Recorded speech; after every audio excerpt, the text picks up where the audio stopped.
All right, everybody. Thanks for joining us again on session 2 of our cybersecurity essentials.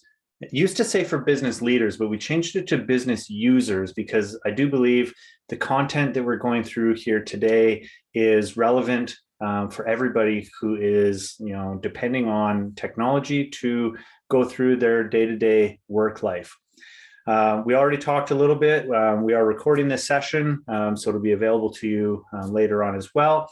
If you have any questions, please put them in either the chat or the Q&A, and I'll do my best to get on and help answer those. So as we did last time, we start off and we just share what we call our brand commitment. This is essentially our promise that we make to our clients to help them understand that we are more than just help desk or tech support or whatever the traditional view of IT is.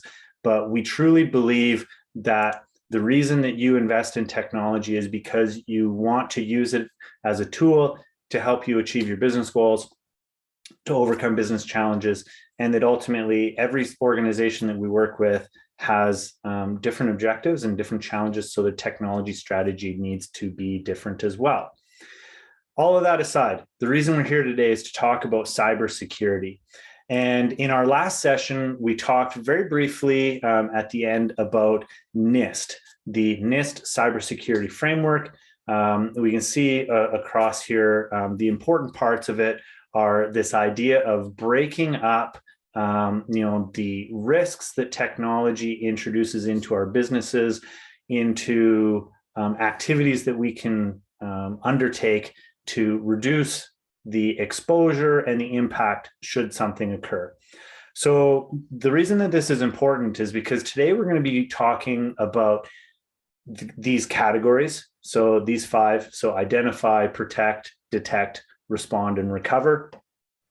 We can see that a couple of these identify and protect are considered to be proactive concepts. Detect is neither proactive or reactive. It's kind of just reporting, what is. And then respond and recover are reactive activities. So those 5 categories are the things to keep in mind as we go through our information today. The other item that we're going to be talking about is what's called the CIS controls.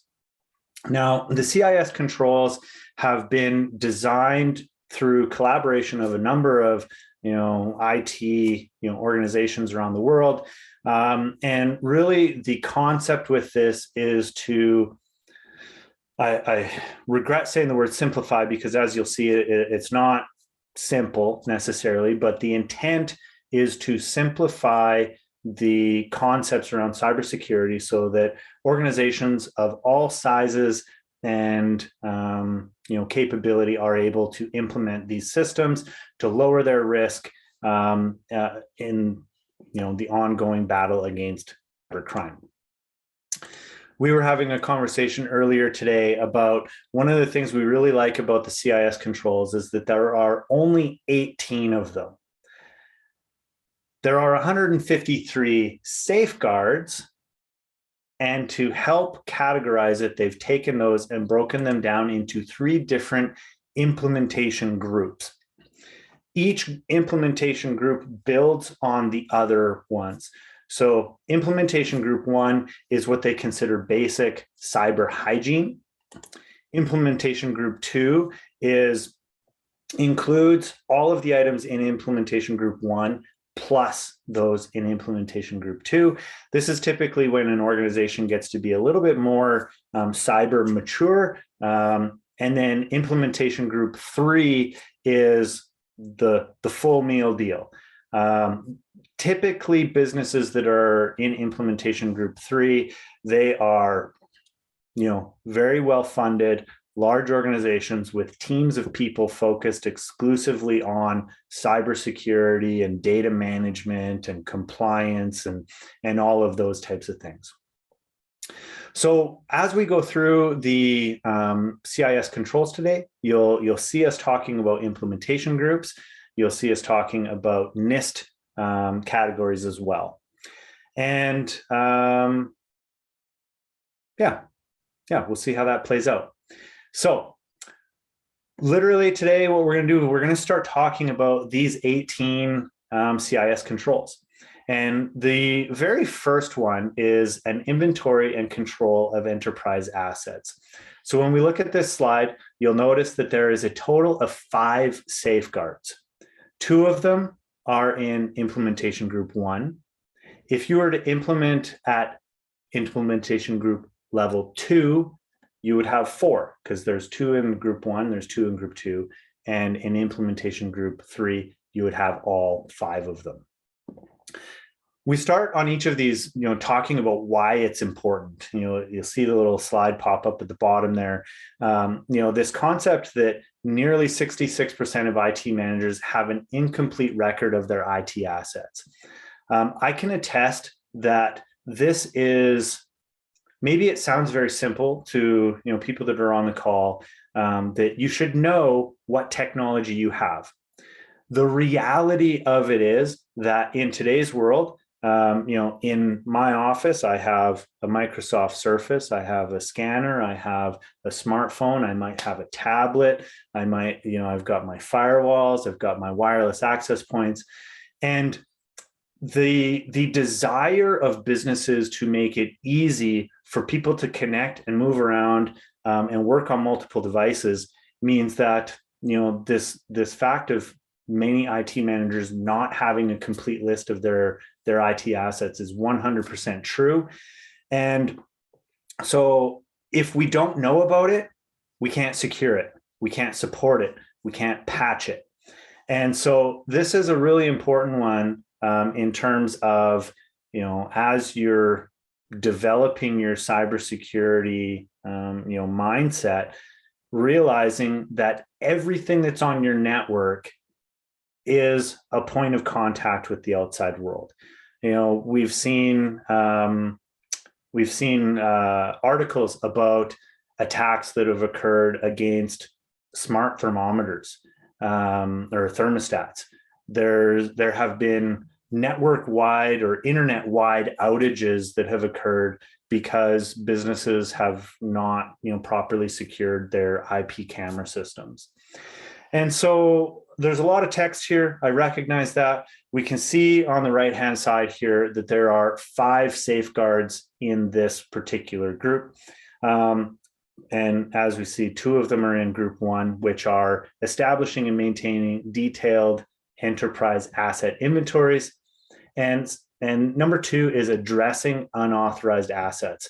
So basically what it's saying is that the first 2 steps to upping your security game is to know what you have and get rid of anything that doesn't belong on your network. Now, what we do with a lot of our clients is we look at those devices that are on the network, and we say, maybe we can segment them. Maybe there's one part of the network that is for all of these IoT devices and a separate network that is for all of the private, production items. Numbers 3, 4, and 5 are about really having tools that are scanning your network, that are identifying devices that are connected to it, and providing that information to IT so that they can categorize them and keep track of them. Again, any questions or anything, please throw them into the Q&A. I am just I noticed JP's here, so I'm just upgrading him to a panelist so he can help answer those questions if anything comes up as well. So if step number 1 is to have a list of your hardware, step number 2 is about the software side.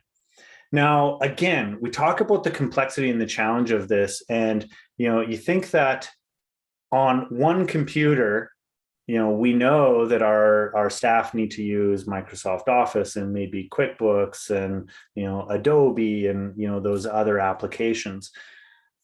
But there are literally hundreds of applications installed on any given computer, and any one of those applications can present risks to the organization. So if you've been on any of our other webinars recently about our client portal, there's a place in there where administrators are able to go in and go to software, and they can see a list of all of the software that's installed on all of the managed computers. The idea with this is that, again, if you know what you have, you know where it is, you can decide how you want to manage it. We want to make sure that staff they have enough flexibility to access the applications that they need, and potentially apply minor patches and those types of things, but not so much that they can install anything that they want. Many of the attacks that you read about that occur around the world are because somebody has followed a link, downloaded an application, or opened a malicious attachment. Because the system didn't have appropriate controls in place to restrict that user's ability to install and manipulate the operating system, it's able to essentially run rampant through the network. So again, we're not going to go through all of them here, but our 7 safeguards in this particular group start off with having an inventory of what we have and ensuring authorized software is currently supported. So this is an interesting one, because what they're saying with this is that if you are not paying a subscription for your software, it will eventually not be patched, it will be insecure, and it will present risk to your business. So none of us like incurring additional costs on our subscriptions and all of that. But those subscriptions that we pay, it does allow the developers of those software packages to continue to support and improve the security and the performance of those systems. Number 3, address unauthorized software. Of course, get rid of the ones that don't need to be there. It's amazing how many times over the years we've found people have applications installed to download pirated video, to share files, to provide remote access to their own system so that they can bypass traditional controls. You'll hear us talk more and more about this as our series goes on, but this is where we need to balance the convenience versus security. I've talked a lot about it over the years that convenience and security are inverse to each other. So as convenience goes up, security goes down, and vice versa. As security goes up, convenience goes down. If your technology in your business is meant as a tool to do the work, we believe security should trump convenience. It does create some headaches and some frustrations as people don't have as much flexibility as they may be used to, but it will help you provide more security down the road. The other items on the safeguards here, utilizing automated software inventory tools just means keeping track, keeping a list up to date, creating an allow list of authorized software, libraries, and scripts are the last 3. And this has been a recommendation that most small and medium businesses previously have been unable to really deliver on. But JP and I, we've been working with some of our software vendors, and I think we've got a pretty good solution on this that we're going to be talking to more of our clients about in the coming months. All right, no questions so far. All right, control number 3 is data protection. We can see that there's a total of 14 safeguards in this category. And, it talks at the bottom here about controlling, identifying, classifying, handling, retaining, and disposing of data. And this has been a really big challenge for businesses as we've grown, as we've gone and worked remotely, because we're creating more data today, in a year than all of humanity has ever produced leading up to this, and it's accelerating. It used to be that their businesses had processes to organize their data and delete old stuff because storage was expensive. It's not expensive anymore. And with the speed of connections and data, it's easy to make copies of things into different places. And so things to keep to be aware of is that there are different levels of risk when it comes to data protection. There's the risk to your business of, what happens if our data gets compromised and we can't access it anymore, which is a different risk than what happens if our data, gets stolen and shared, out in the greater world, or is, accessed inappropriately and used by, a competitor or, a malicious employee or, something along those sides of things. In the nicest possible way, I've said to clients for years, I really don't care about your computer. I care about your data.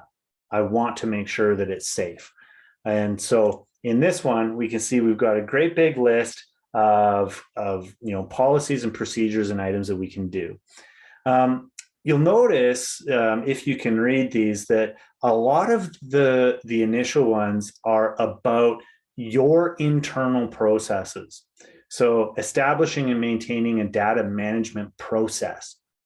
Well, that can be about really defining your folder structures, what information goes where, who has access to it.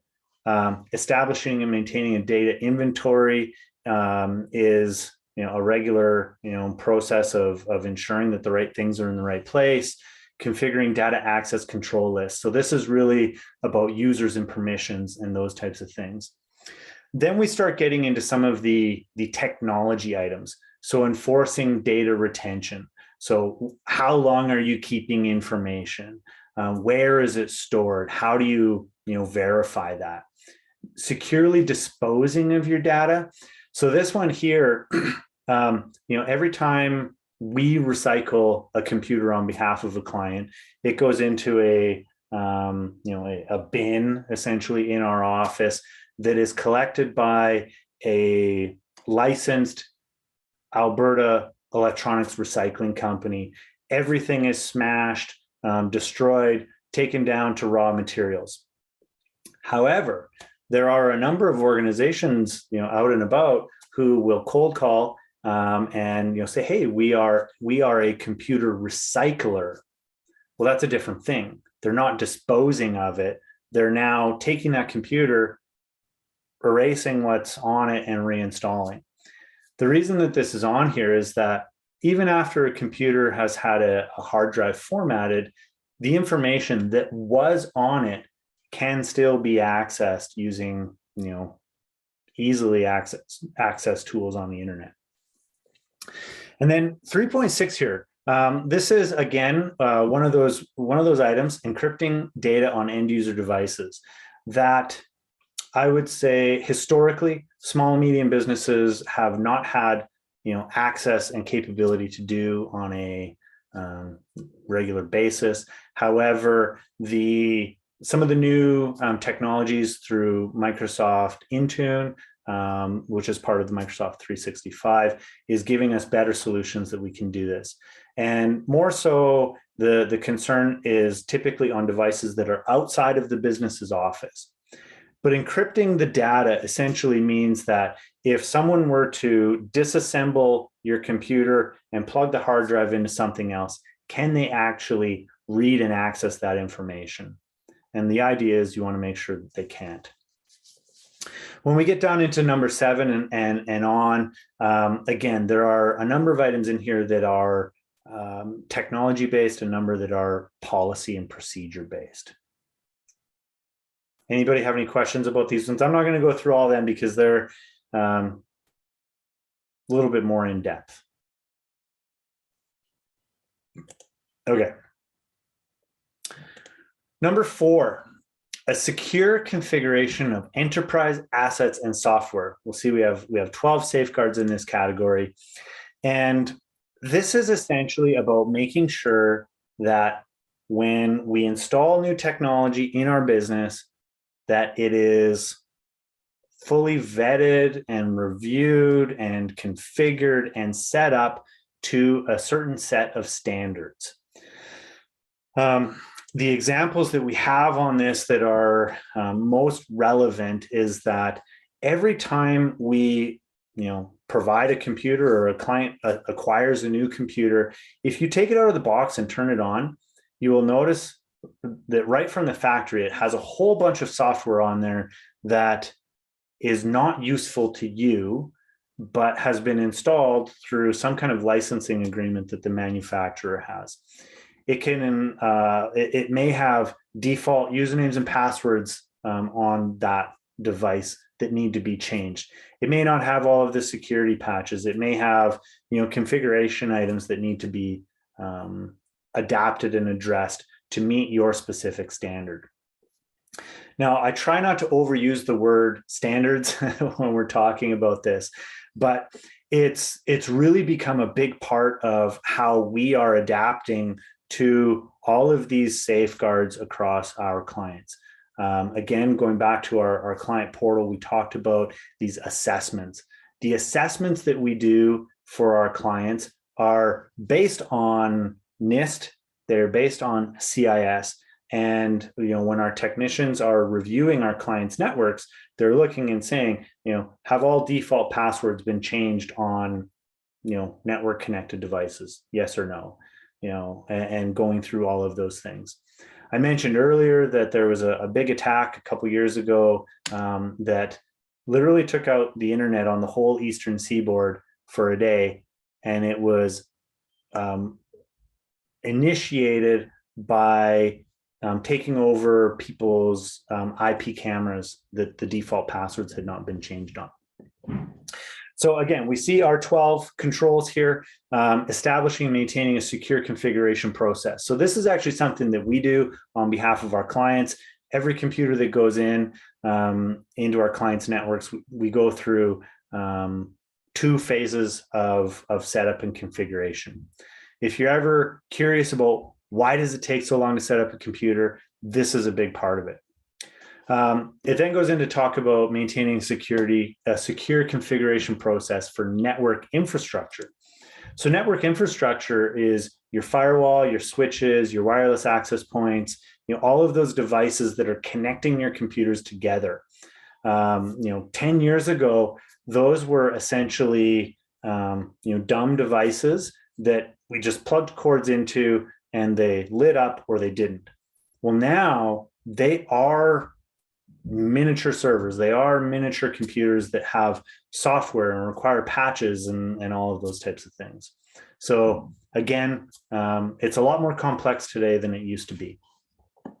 Number 3 is configuring automatic session locking. So this one is relatively straightforward. It's just saying, are you locking the screens on your computers after a certain amount of time of inactivity? Seems pretty straightforward. We have some clients who push back on that, but it is a CIS control. It is highly recommended. We've got a couple in here about firewalls, having a firewall on a server, having firewalls on end user devices. And the firewalls are what are separating the computers from the outside world, the greater risks that are out there on the internet. And so, of course, we want to make sure that those are on there. And then we've got, a little bit of overlap here about securely managing enterprise assets and software.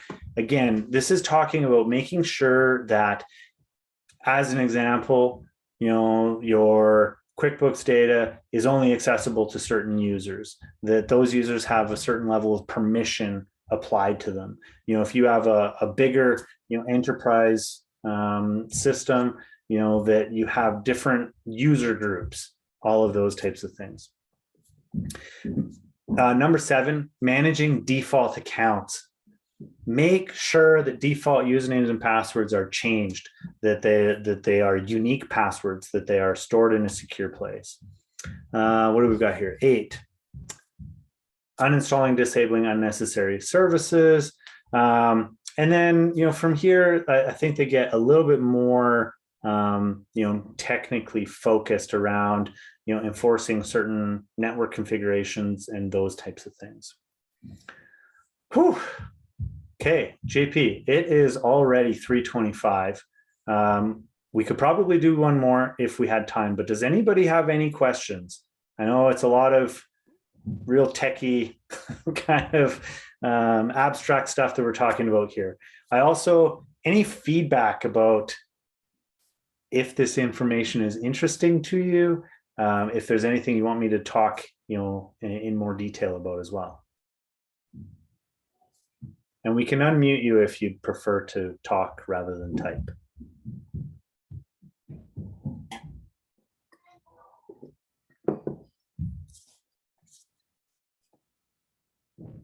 Not seeing anything come up, so maybe I shouldn't talk too much. They're all napping.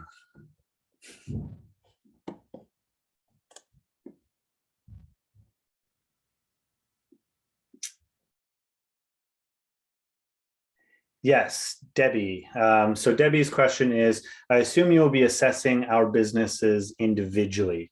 And absolutely. And this is also, I think, one of the big things that we've invested in our process, particularly over the last 18 months, is to recognize that none of these items are a set it and forget it type of thing, right? We don't just lock the front door on the house once and assume that it's locked forever. It needs to be revisited on an ongoing basis. And eventually we'll get to a point where we'll say, you know what, a lock on the front door isn't good enough. We can't have a lock with a key anymore. Now we need to have one with a code. And then one day it'll turn into a biometric thing. And so one of the phrases that we use when we're talking about cybersecurity is that cybersecurity is a journey, not a destination. We will never be done cybersecurity.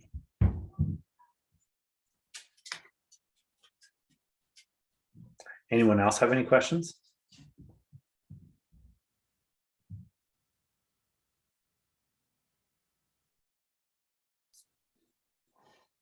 Okay.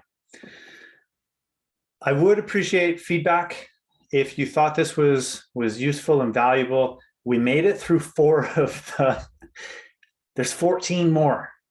If you would prefer that I go faster next time, if you would prefer I spend more time on them, any of that feedback is great for us to get. Our intention is to provide information that helps you understand a little bit more about how you can help to improve the cybersecurity posture of your business so that you can understand what we're doing and kind of the framework and the mentality that we use when we're working on our initiatives. And this is a bi-weekly webinar. So every second Tuesday at 3 p.m., we're going to go through this. We've got obviously the other 14 CIS controls that we'd like to go through. And then we'll be developing more content beyond that, probably more tangible, what is this risk? How can you protect yourself? What can you educate your staff and your team about? Yes, PDF handouts. We are working on that right now, just going through the proofreading. Essentially, all of the content that we have in our presentation here, it is already prepared in a PDF booklet format. Of course, it's pretty tech focused, but yes, we can share that with you for sure.